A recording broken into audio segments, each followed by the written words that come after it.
السلام عليكم ورحمة الله وبركاته إن الحمد لله نحمده ونستعينه ونستغفره ونعوذ بالله من شرور أنفسنا ومن سيئات أعمالنا من يهده الله فلا مضل له ومن يضلل فلا هادي له وأشهد أن لا إله إلا الله وحده لا شريك له وأشهد أن محمدا عبده ورسوله صلى الله تعالى عليه وعلى آله وصحبه وسلم تسليما كثيرا أما بعد সম্মানিত দিনী ভাতৃমণ্ডলী, আল্লাহ রাব্বুল আলামিনের প্রশংসা এবং রাসূলুল্লাহ সাল্লাল্লাহু আলাইহি সাল্লামের পরে আজ শনিবার 28শে জিলহজ 1442 হিজরি মোতাবেক 7 আগস্ট 2021 ধারাবাহিক আলোচনা শারহুস সুন্নাহ ইমাম বারবাহারি রাহমাতুল্লাহ আলাইহির কিতাব থেকে পর্ব নম্বর 21।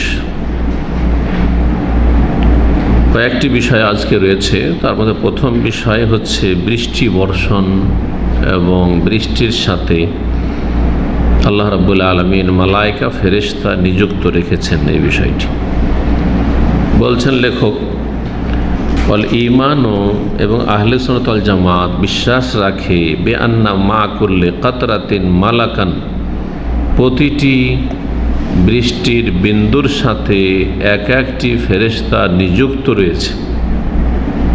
প্রতিটি বৃষ্টির বিন্দু, বৃষ্টির ফোঁটা যে পড়ে মেঘমালা থেকে, প্রতিটি বৃষ্টির সাথে এক একজন ফেরেশতা মালায়েকা নিযুক্ত রয়েছে। নতুন কথা, তাই না? ইয়ানজিলু মিনাস সামাই, যে ফেরেশতা আকাশ থেকে অবতরণ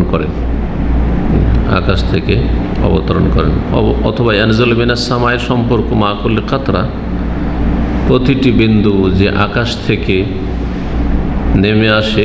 আকাশ বলতে মেঘমালা। ওয়া আনজালনা মিনাস সামাই মাআন তাহুরা, কোরআন কারীমের অনেকগুলি আয়াতে আল্লাহ রাব্বুল আলামিন আকাশ থেকে বৃষ্টি বর্ষণ করেন, পাক পবিত্র পানি বর্ষণ করেন, অবতরণ করেন, এসব কথা রয়েছে। তো এখানে আকাশ বলতে আসল আকাশ নয়, বরং এখানে মাথার উপরে যা কিছু রয়েছে তার নাম আকাশ। সামাউন মানে আকাশ আরবিতে। সামাউন শব্দটির উৎপত্তি হচ্ছে সমুউন থেকে। সমু মানে সুউচ্চ, যা ওপরে সেটা হচ্ছে সামা।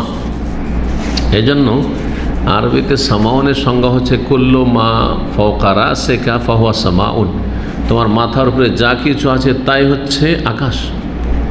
সামা, তার নাম হচ্ছে সামা। তো মাথার উপর কয়েক কিলোমিটার দূরে কি রয়েছে? মেঘমালা রয়েছে। এই মেঘমালাকে এখানে কি বলা হয়েছে? সামা বলা হয়েছে। ওয়া আনজালনা মিনাস সামাই, আকাশ থেকে মানে আকাশের দিক থেকে।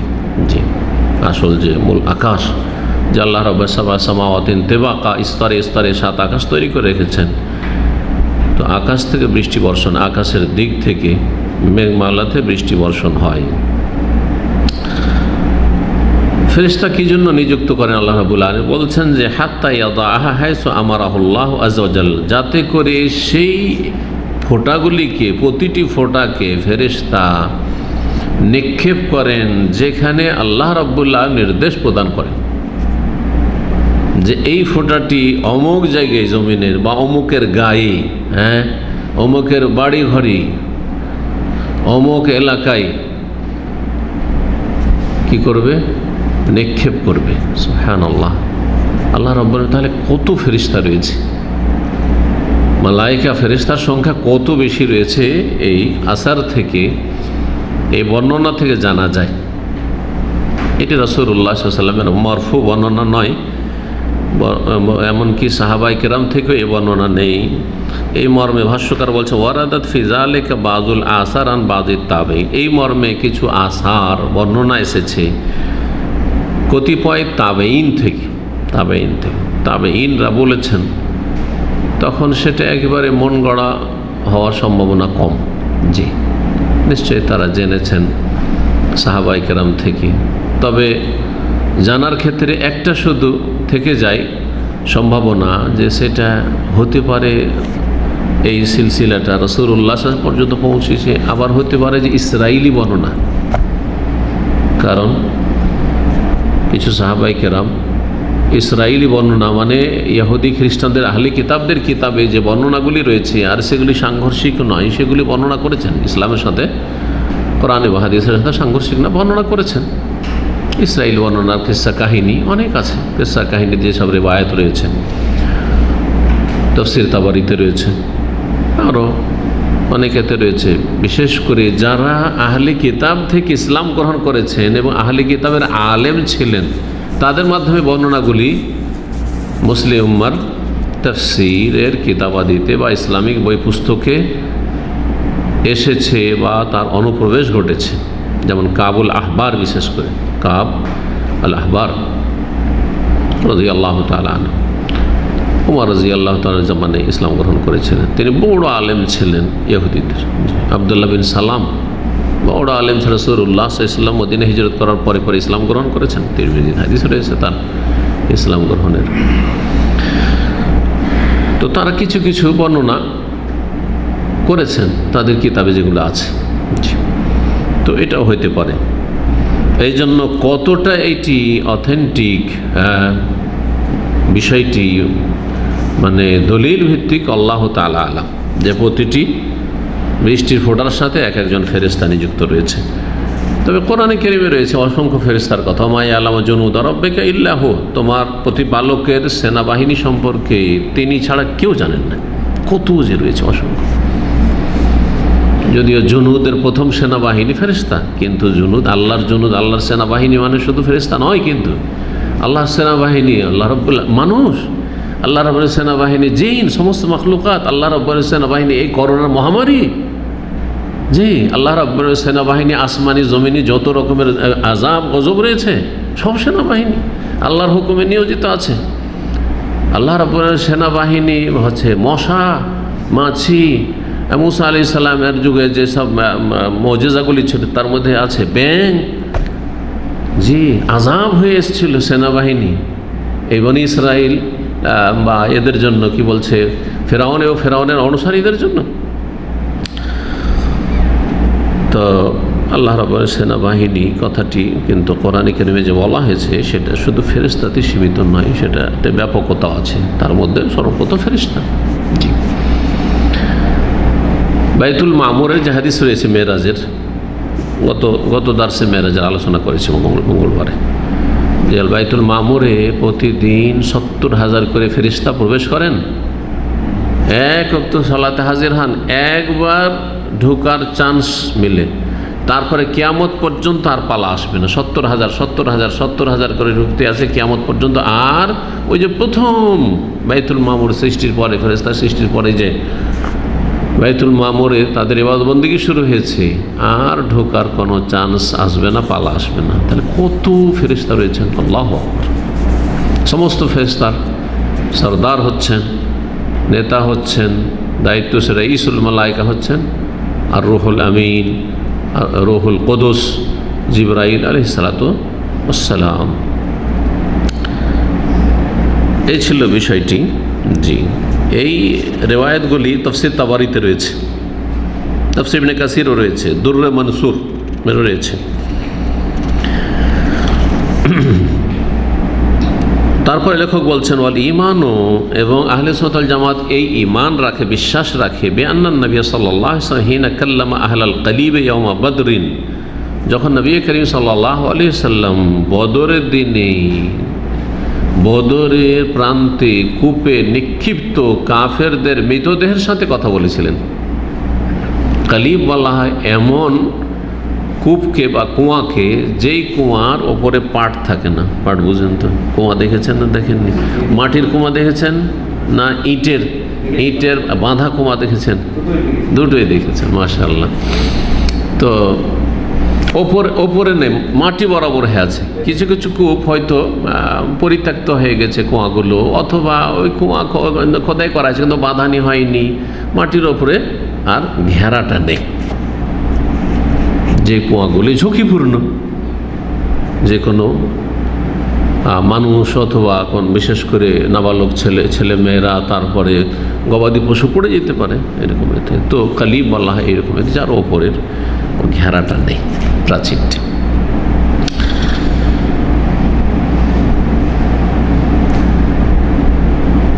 আহলাল কালিব, কালিবওয়ালা, কূপওয়ালা মানে ওই মক্কার মুশরিকরা যারা নিহত হয়েছিল তাদের সংখ্যা কত ছিল? 24 জন। 24 জন তারা ছিল। সহিহ বুখারী 3976 নম্বর হাদিস, সহিহ মুসলিম 2875 নম্বর হাদিস। আবু তালহা রাদিয়াল্লাহু তাআলা আনসারী থেকে বর্ণিত, বলছেন তিনি যে আন্না নবী আল্লাহ সাল্লাল্লাহু আমারা ইয়াউমা বদরিন, নবী সাল্লাল্লাহু আলাইহি ওয়াসাল্লাম বদরের দিন নির্দেশ দিলেন যখন বিজয় লাভ হইল। রাসূলুল্লাহ সাহাবায়ে কেরাম রিদওয়ানুল্লাহি তাআলা আলাইহিম আজমাইন, কাফিররা পরাজিত হলো, 70 জন নিহত হলো এবং 70 জনকে বন্দী করা হইল। তার মধ্যে নেতৃস্থানীয় হোমড়া চুমড়াগুলো 24 জন।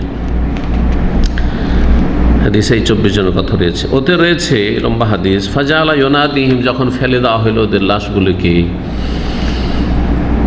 তাদের নাম ধরে, তাদের বাপের নাম ধরে নবী সাল্লাল্লাহু আলাইহি সাল্লাম ডাক দিলেন। কূপের কিনারায় গিয়ে, ওর কাছে গিয়ে ডাকতে শুরু করলেন, ইয়া ফলান আবনা ফলান, হে অমুকের বেটা অমুক, এ অমুকের ছেলে অমুক, ইয়া ফলান আবনা ফলান।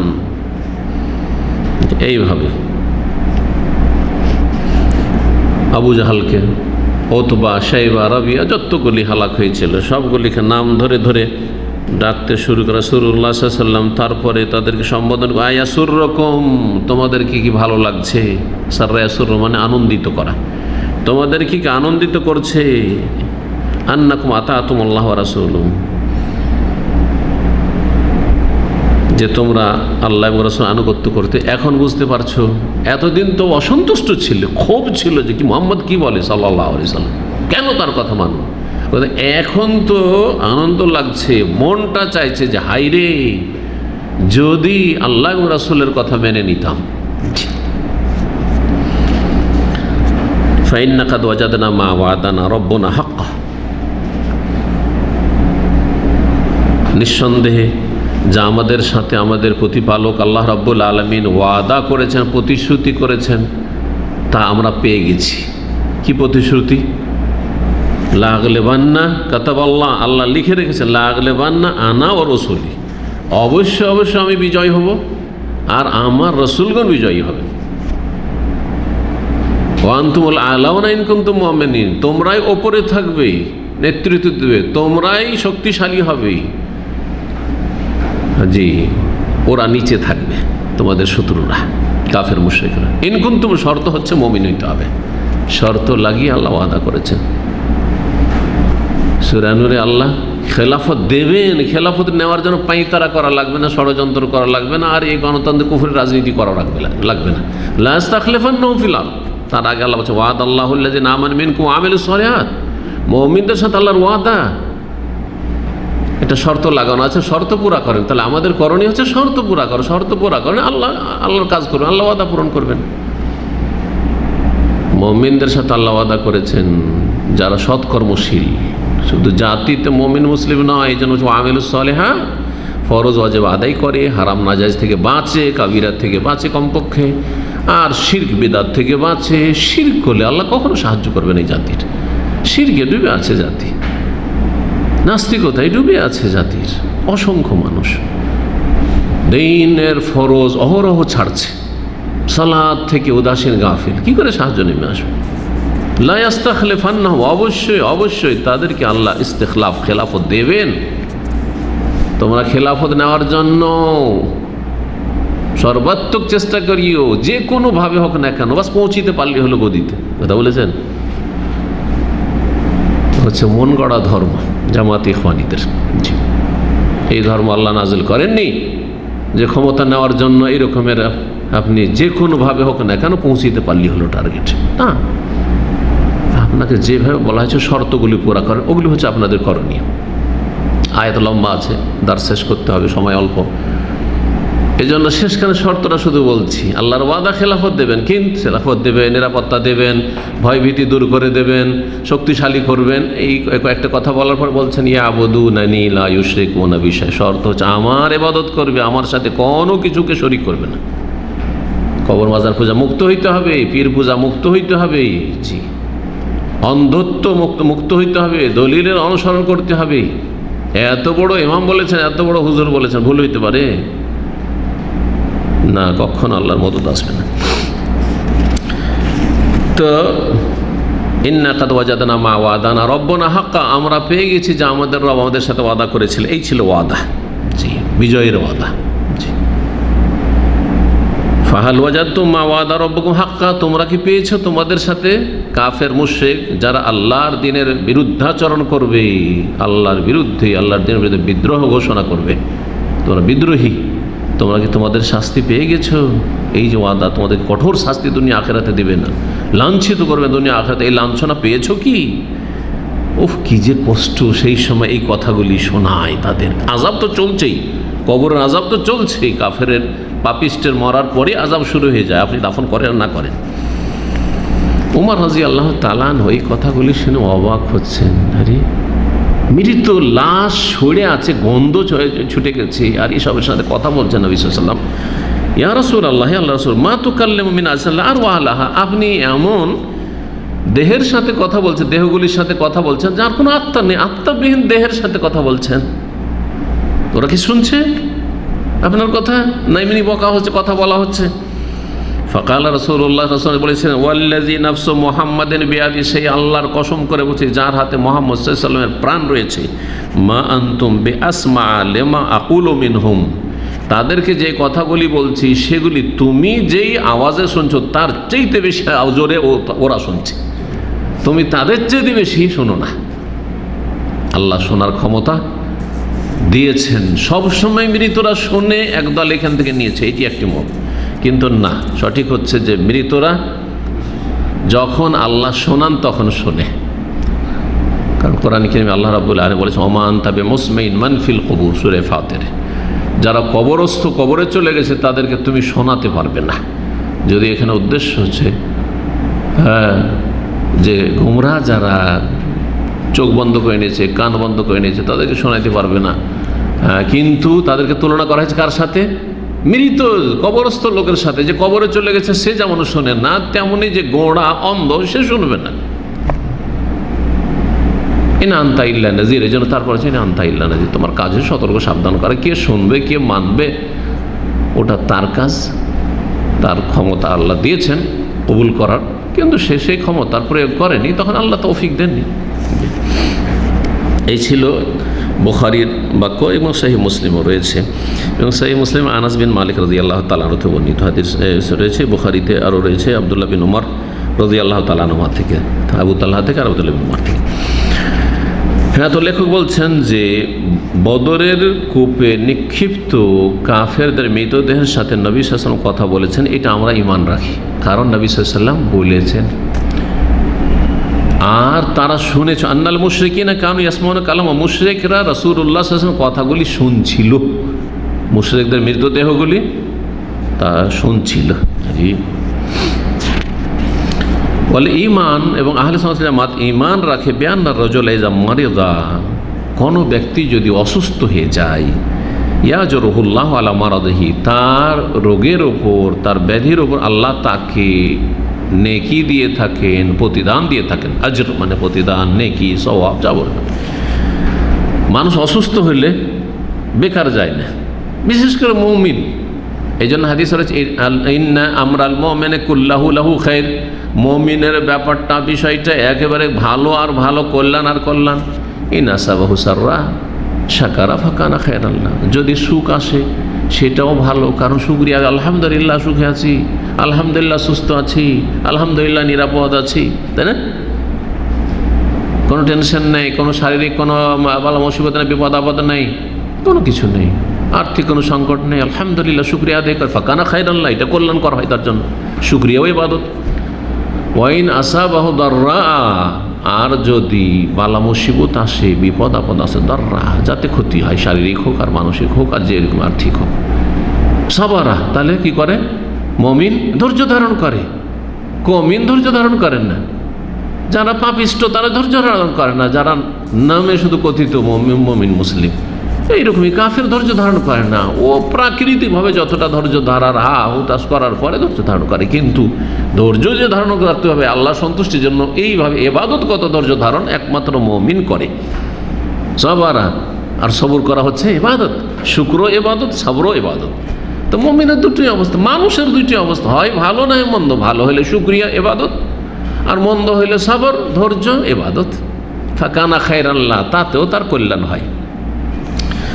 তো আল্লাহ রাব্বুল আলামিন নেকি দিয়ে থাকেন, গুনাহ ঝরে থাকে, মর্যাদা উঁচা হয়ে থাকে। নেকি বা প্রতিদানের তিনটা দিক আছে। প্রতিদান আজর মানে প্রতিদান কি হয়, নেকি হয়, গুনাহ ঝরে, গুনাহ মাফ হয়, আর মর্যাদা উপরে যায়। আল্লাহ রাব্বুল আলামিন হয়তো আপনাকে আমাকে অনেক উপরে পৌঁছাতে চান, কিন্তু আমাদের ইমান আমল নফল এত ইবাদত বন্দেগী কোনো রকম হয়তো ফরজটা আদায় করছেন, তারপর হয়তো অনেকে গুনার সাথে জড়িত, অনেক কাবিরের সাথে জড়িত, অধিকাংশ কাবিরের সাথে জড়িত, যার ফলে ওইখানে পৌঁছতে পারে না। তাহলে আল্লাহ যে পৌঁছাবেন ওপরে, তখন বিভিন্ন বালা মুসিবত বিপদ আপদ দিয়ে আল্লাহ রাব্বুল আলামিন তখন তার মর্যাদাকে উন্নীত করেন। এই সম্পর্কে অনেক হাদিস রয়েছে, যে সব আমার বিভিন্ন আলোচনায় রয়েছে।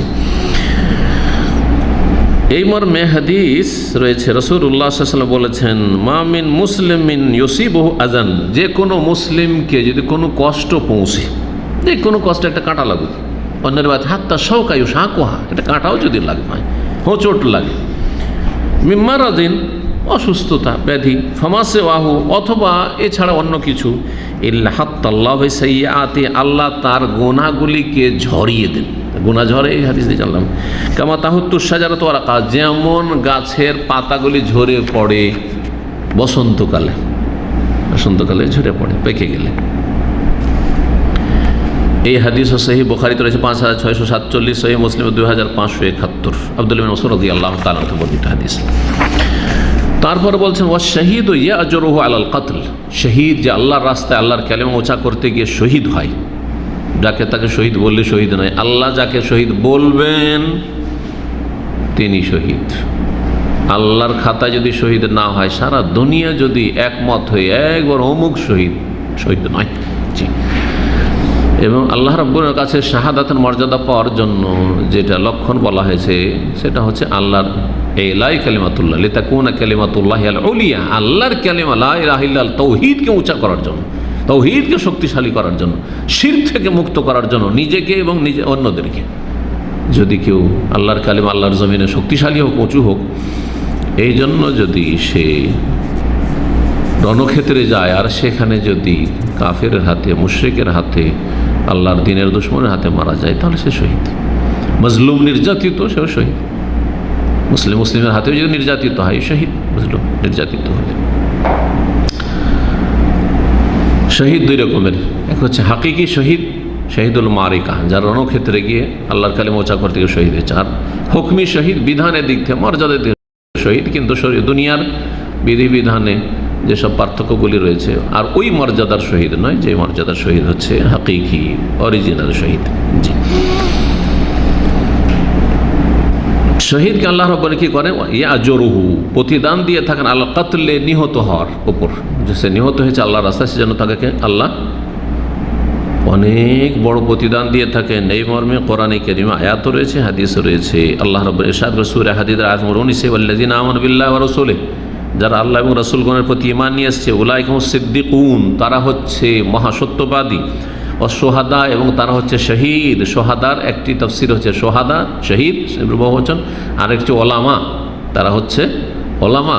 জি সাহেব রহমতুল্লাহ আলাই তাফসীর করতে গিয়ে বলেছেন, ওমান ইউতিইল্লাহ ওয়া রাসূলা ফাউলাইকা মাআল্লাযিনা আনআমা আল্লাহু আলাইহিম মিনান নাবিয়্যিনা ওয়াস সিদ্দীকিনা ওয়াশ শুহাদা ওয়াস সালিহিন ওয়া হাসুনা উলাইকা রাফিকা, জান্নাতে যে এই চার শ্রেণীর, নবীন, সিদ্দিকিন, সোহাদা আর সালিহিন। তো সোহাদা 3 নম্বরে, যেটি সিদ্দিকিনদের পরে নবী, তারপর সিদ্দিকিন। সিদ্দিকিন ওলামাদের মধ্যে সিদ্দিকিন, কিন্তু ওলামার সাথে সাথে আরও কিছু বৈশিষ্ট্য আছে যার ফলে তার নাম সিদ্দিক হয়েছে। আবু বকর রাদিয়াল্লাহু তাআলাকে সিদ্দিক তো আলেম ছিলেন না, এই উম্মতের নবী সাল্লাল্লাহু আলাইহি ওয়াসাল্লামের পর বড় আলেম, সবচেয়ে বড় আলেম বলতে হবে। জি। তো ওলামা দুই রকম আছে এই ক্ষেত্রে, যারা জান্নাতি ওলামা, আবার একদল আছে বিশাল সংখ্যায় জাহান্নামী ওলামা। হ্যাঁ, তাদের নাম ওলামা কিন্তু তারা জাহান্নামী, তাদের দিয়ে জাহান্নাম প্রথম উদ্বোধন হবে, তারা নয়। কিন্তু যারা সত্যি কোরআন সুন্নাহর আলেম ওলামা, তারা দুইভাবে বিভক্ত।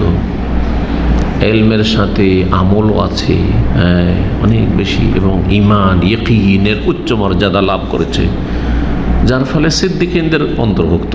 ওলামা।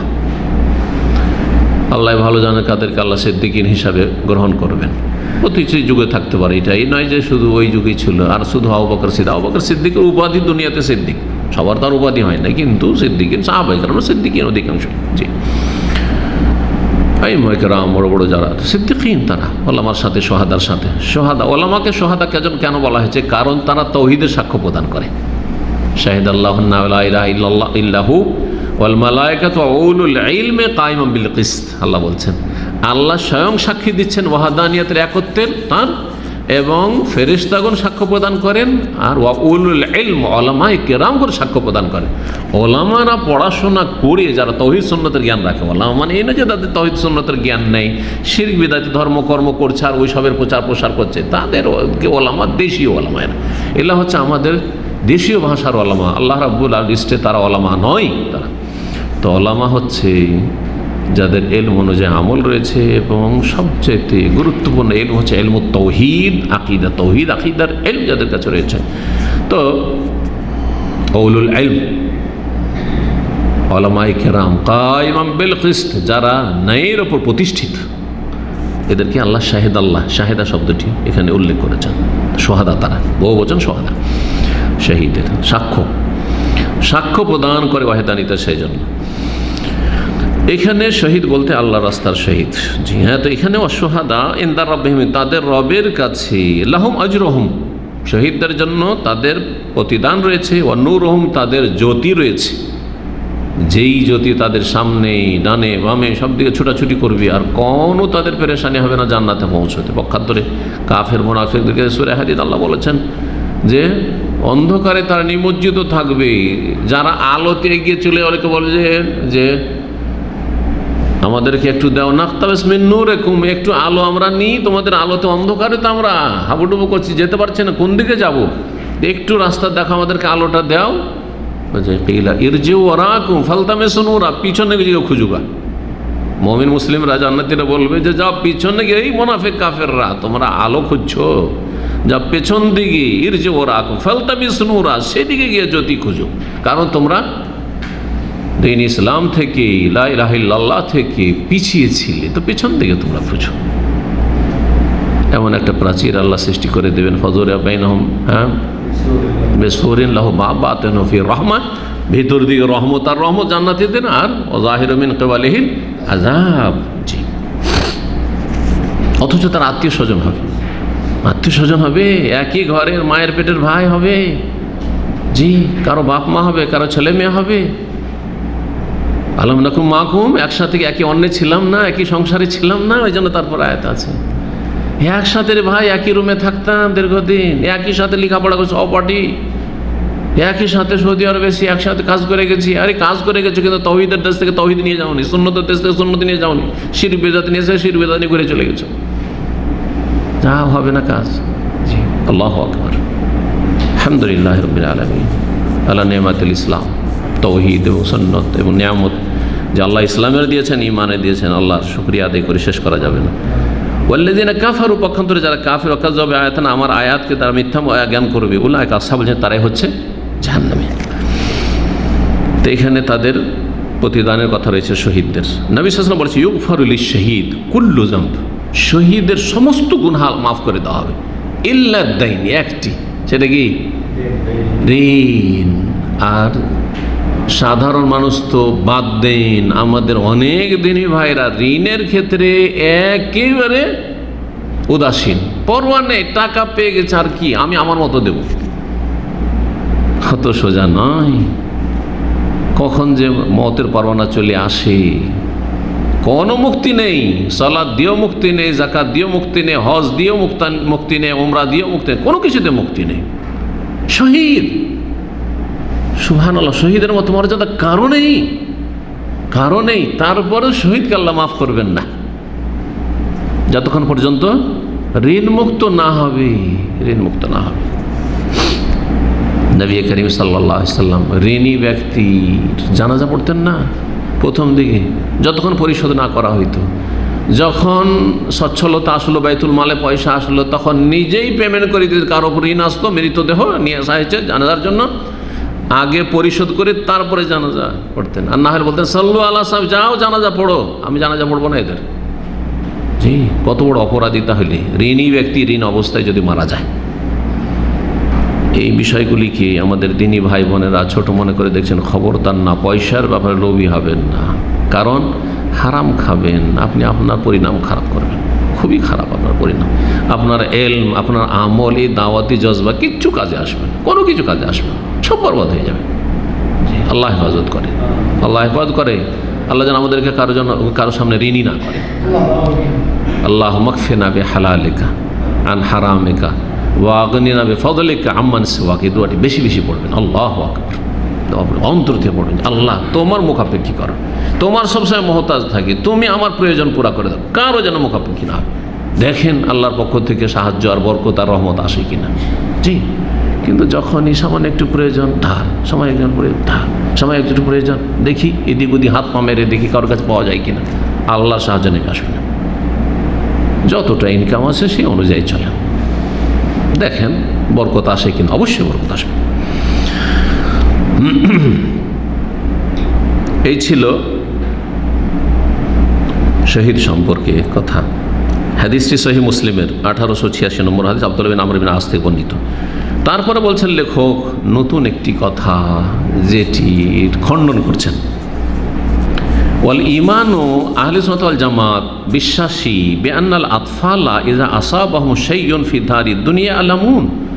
কচি কাঁচারা, অপ্রাপ্ত বয়স্করা, ছেলে মেয়েরা, যারা নাবালক ছেলে মেয়ে, তাদেরকে যদি দুনিয়াতে ইহ জগতে কোনো আঘাত লাগে, কোনো জায়গায় আঘাত খেলো, পড়ে গেল, আছাড় খেলো, অথবা কোনো কিছু তো লেগে গেল, ইয়া আলামুন তারা ব্যথিত হয়।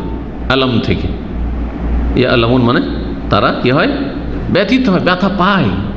নাবালক আর সাবালক যাকে আঘাত লাগবে সে ব্যথা পাবে, এটি হচ্ছে আসল। এর বিপরীত কিছু নেই, কোনো দলিল নেই।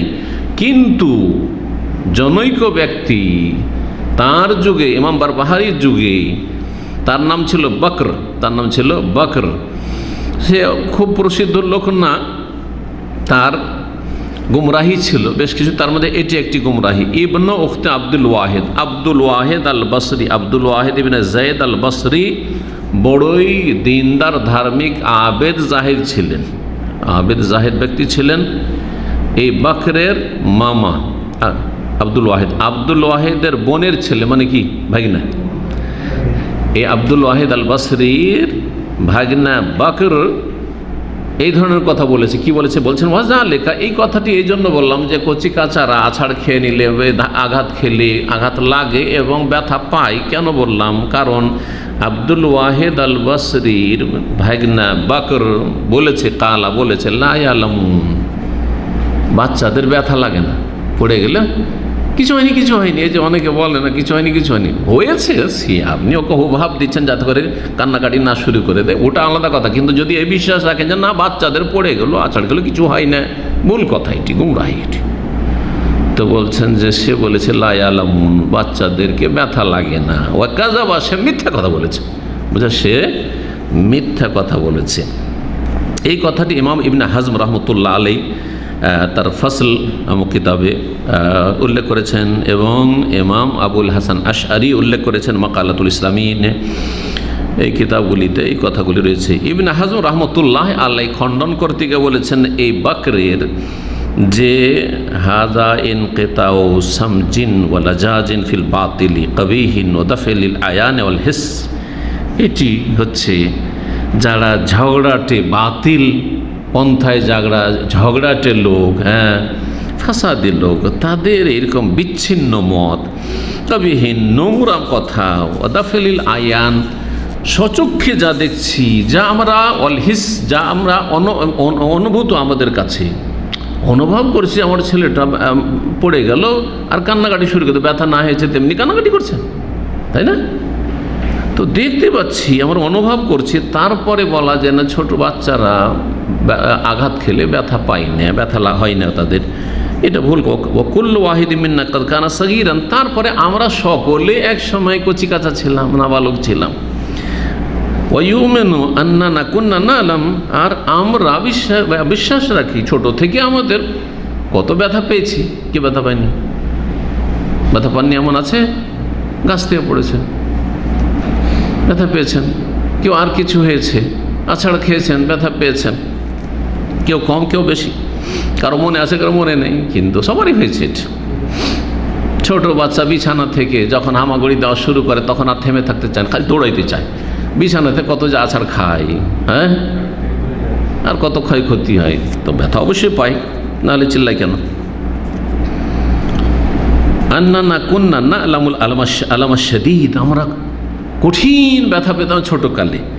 আল্লাযী লা তাকাতা লানা বিসসবরি আলাইহি, যার ওপর ধৈর্য ধরা অসম্ভব, ধৈর্যের বাইরে আমরা কষ্ট পেতাম। আমরা নিজেরাই মনে আছে আমাদের এই কথা বলছেন ইবনে হাজম রাহমাতুল্লাহি আলাইহি। জি, তারপরে বলছেন ওয়ালাম, আরও জেনে রাখো যে জান্নাত আল্লাহর রহমত ছাড়া যাওয়া যায় না। বলছে আন্নাহু লা ইয়াদখুলুল জান্নাত আহাদুন ইল্লা বিরহমাতিল্লাহ, জান্নাতে আল্লাহর রহমত ছাড়া কেউ যেতে পারবে না। নিজের আমল দিয়ে জান্নাতে চলে যাব। আমি এত আমল করেছি, ফরজ তো আছেই, নফল তাহাজ্জুদ আছে, সালাতুদ দুহা আছে, আরও কত কি আছে, জাকাতের পরে নফল দান খায়রাত, ওঢেল দান খায়রাত করে, আর সিয়াম, নফল সিয়ামের শেষ নেই, আর নফল হজের শেষ নাই, আর কত রকমের যে আমল। তারপরে আপনি আমল দিয়ে যদি আল্লাহ বলেন এই তোমার চোখের মূল্য কত, দুনিয়াতে মূল্য লাগান তো দেখি। কারো কাছে যদি একটা চোখ চাওয়া হয় যে তোমাকে 1 লাখ রিয়াল দু একটা চোখ নিয়ে নেব, 2 লক্ষ রিয়াল দুটো চোখ দেবে, 10 লক্ষে 1 মিলিয়ন, যা তোমাকে সৌদি ন্যাশনালিটি দিয়ে দেবো, কারণ অনেকের স্বপ্ন সৌদি ন্যাশনালিটি দিয়ে 2টা চোখ নিয়ে দেবো, আমার দরকার নেই, আমি গরিব দেশি থাকবো, আমার 2টা চোখ নিয়ে আমি জীবন যাবো, ঠিক না? 2টোই কিডনি তোমার নিয়ে নেবো, একটা কিডনি দিয়ে দিচ্ছেন, কারণ জানছে যে আমি একটা দিয়ে বেঁচে থাকতে পারবো সেই জন্য। কিন্তু যদি এইরকমটা হয়তো চোখের মতো হইতো, তাহলে কখনো কোনো মানুষ স্বামীকেও স্ত্রী দিতে রাজি হইতো না। অনেক জায়গায় স্ত্রী রাজি হয়, একটা দিলাম বাঁচাইলাম, না, কখনো রাজি হইতো না। আল্লাহু আকবার, তাহলে কত মূল্য। এই যে আল্লাহ মস্তিষ্ক, স্মৃতিশক্তি, মস্তিষ্ক, পাগল না আপনি, একটা পাগল, কত মূল্য এটার। এক একটা জিনিসের মূল্য দেখেন তো। এই যে কথা বলছি, বাকশক্তি মূল্য, জিভায় যে স্বাদটা রয়েছে, স্বাদের মূল্য। যখন জিভার স্বাদ চলে যায়, যে করোনা আক্রান্ত হয়েছে, বুঝতে পারছেন আল্লাহ কিচ্ছু স্বাদ পায় না।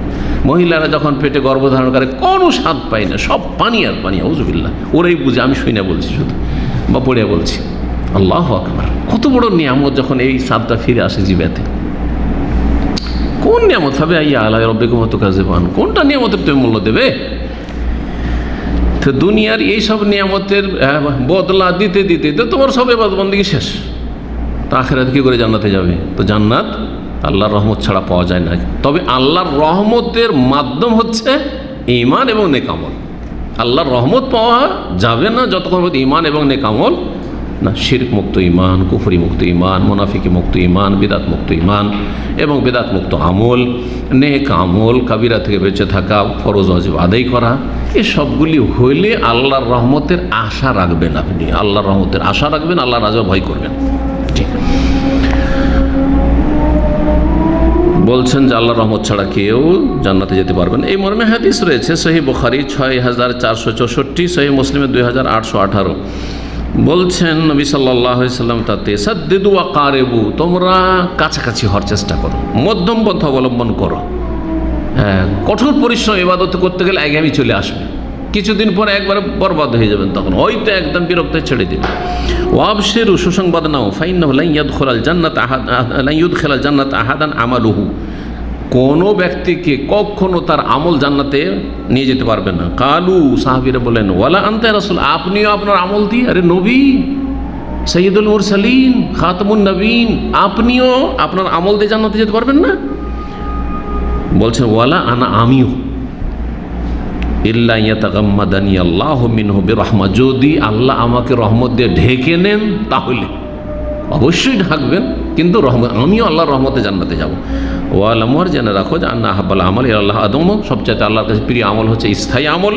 ওয়াইন খাল্লা, যদিও পরিমাণ কম হয়। নফলের ক্ষেত্রে ফরজ আমল সবসময় করে যেতে হবে, কিন্তু নফলের ক্ষেত্রে মাঝে মাঝে তাহাজ্জুদ পড়লেন খুব বেশি লম্বা করে, আর একবারে ছেড়েই দিলেন। যেমন অনেকে শীতকালে তাহাজ্জুদ পড়ছেন 1 ঘন্টা, আর গ্রীষ্মকালে সে ছেড়েই দিলেন। না, এইটার চাইতে হ্যাঁ, ভালো হচ্ছে যে আপনি আধা ঘন্টা পরে 15 মিনিট পরে যাই পড়েন, কিন্তু সারা বছর চালাবার চেষ্টা করেন। আবার এই তাহাজ্জুদ সম্পর্কে অনেকের ভুল ধারণা আছে, তাহাজ্জুদ শুরু করে দিলে ছাড়লে গুনাহ, এটাও একটা ভুল। কত যে ভুল আমাদের সমাজে আছে।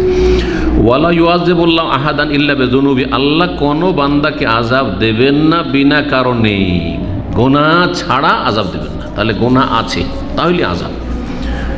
বেকাদরে যুনুবিহি, গুনাহ পরিমাণ, এই নয় যে গুনাহ কম আযাব বেশি হয়ে গেল, অথবা গুনার তুলনায় আযাব কম হয়ে গেল। যেমন দুনিয়ার সাজা শাস্তি আদালতের একই রকমের সেম কেস, একজনের 10 বছর জেল, আর জামিন নেই, কিচ্ছু নেই, জামিন নেই, আর একজনের জামিন হয়ে গেল। হচ্ছে না?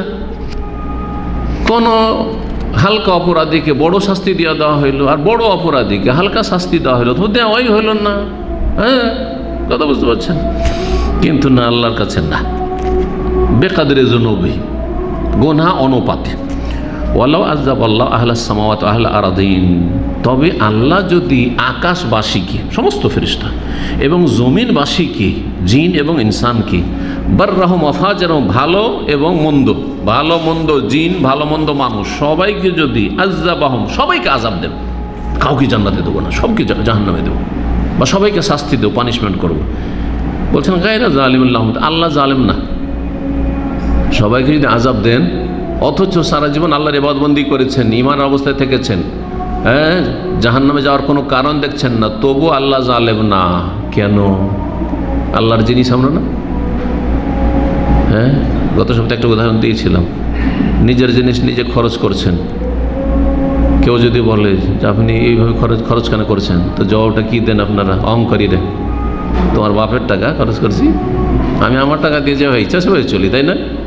তো আল্লাহ যদি বললেন যে আমি জাহান্নামে দিচ্ছি তোমাদের, আমার সৃষ্টি, আমি সৃষ্টি করেছি, আমি যদি সৃষ্টি না করতাম, সৃষ্টি করেছি, আমি আযাব দিচ্ছি, আমার সৃষ্টি, ইন্না লিল্লাহ, আমরা সবাই আল্লাহর। বুঝতে পারছেন না?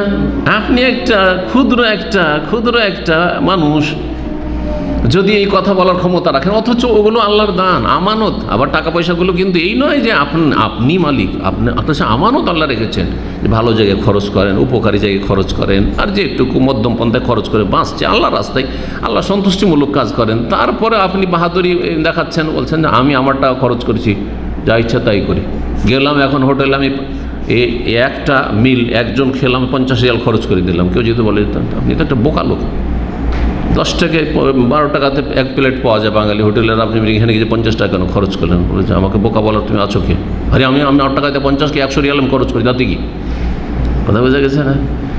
আপনার বলার এই ক্ষমতা থাকে, তো আল্লাহ রাব্বুল আলামিন যদি বলেন, তিনি আহকামুল হাকিমিন, যে আমি আমার বান্দা সমস্ত ফেরেশতা, জিন, ইনসান, সবাইকে, ভালো মন্দ সবাইকে আমি জাহান্নামে দেবো। গায়রা জালিমিন, আল্লাহ জালিম নন।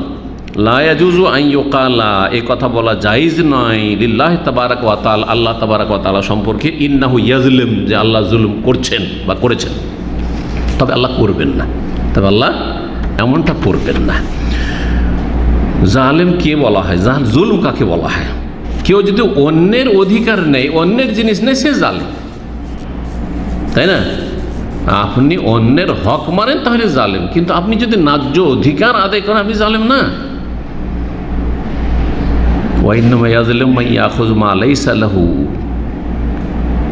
আসলে জালেম মূলত এমন ব্যক্তি, ইয়াখুযু, যে গ্রহণ করে, নিয়ে থাকে, মা লাইসা, যেটা তার নয়, আপনার নয়, আপনি অন্যেরটা যদি নেন তাহলে জালেম। ওয়াল্লাহু জাল্লা সানাহু লাহুল খালকু ওয়াল আমর, কোরআনকে আল্লাহ বলছেন আলা লাহুল খালকু ওয়াল আমর, শুনে রাখো ভালো করে, যে সৃষ্টি আল্লাহর, আর হুকুমও চলবে আল্লাহর। সৃষ্টি যখন আল্লাহর, তো হুকুম কার চলবে? হুকুম যেমন শরীয়তের হুকুম আল্লাহর চলবে, তেমন যদি আল্লাহ হুকুম করেন যে সব ধ্বংস হয়ে যায়, এটা আল্লাহর হুকুম, সৃষ্টিগত হুকুম। সবাইকে আযাব দেবো আমি, আল্লাহর হুকুম, আল্লাহ ইচ্ছা করলে করতে পারেন, কিন্তু আল্লাহ করবেন না, কারণ তিনি বলেছেন ইন্নী হাররামতু যুলমা আলা নাফসি, আমি নিজের উপর জুলম হারাম করেছি, ওয়া জাআলতুহু বাইনাকুম মুহাররামান, তোমাদের মাঝেও জুলমকে হারাম করেছি। যদি আল্লাহর ক্ষেত্রে আল্লাহ যদি এটা করেন তো জুলম না, তবে আল্লাহ রাব্বুল আলামিন তার সুবিচার প্রতিষ্ঠার জন্য মানুষকে গুনাহ অনুপাতে, অন্যায় অপরাধ অনুপাতে অনুযায়ী শাস্তি দেবেন। লাহুল খালকু ওয়াল আমর, তার জন্য সৃষ্টি, মানে সৃষ্টিও তার এবং হুকুমও তার। আল খালকু খালকু, সৃষ্টি তার, ও দারো দারুহু, এই পৃথিবীকার আল্লাহ। লা ইউসআলু আম্মা ইয়াফআলু বিখালকিহি, তার সৃষ্টি সম্পর্কে যা কিছু করেন তা সম্পর্কে কারো জিজ্ঞাসা করার অধিকার নেই। কোরআন কারিমে যেমন আয়াত রয়েছে মর্মে আল্লাহ বলছেন যে লা ইউসআলু আম্মা ইয়াফআলু ওয়া হুম ইউসআলুন, আল্লাহ যা করে সে সম্পর্কে তাকে জিজ্ঞাসা করার কারো অধিকার নেই। তবে সৃষ্টি জগৎকে, মানুষকে, জিনকে জিজ্ঞাসা করা হবে, তারা জিজ্ঞাসিত। সূরা আম্বিয়া আয়াত নম্বর 23। ওয়ালা ইউকালু লিমা ওয়া কাইফা, আর এই কথা বলা যাবে না যে আল্লাহ এটা কেন করলেন, কেমনভাবে করলেন, কিভাবে করলেন। লা ইয়াদখুলু আহাদুন বাইনাল্লাহি ওয়া বাইনা খালকি, আল্লাহর মাঝে এবং আল্লাহর সৃষ্টির মাঝে কেউ সেখানে দখলদারি করতে পারে না, দখলদারি করতে পারে না যে আল্লাহ তুমি এই লোকটাকে এরকম আযাব কেন দিলে, এই লোকটাকে এরকম অসুস্থ কেন রেখেছো আল্লাহ, এ কথা বলার কারো অধিকার নেই। আল্লাহর সৃষ্টি, আল্লাহ কাউকে অসুস্থ করে পরীক্ষা করেন, কাউকে আল্লাহর আল্লাহ তুমি একে এত বেশি কেন ধন দৌলত দিলে, এই কথা বলার কারো অধিকার নেই। এই দখলদারি আপনার চলবে না এখানে।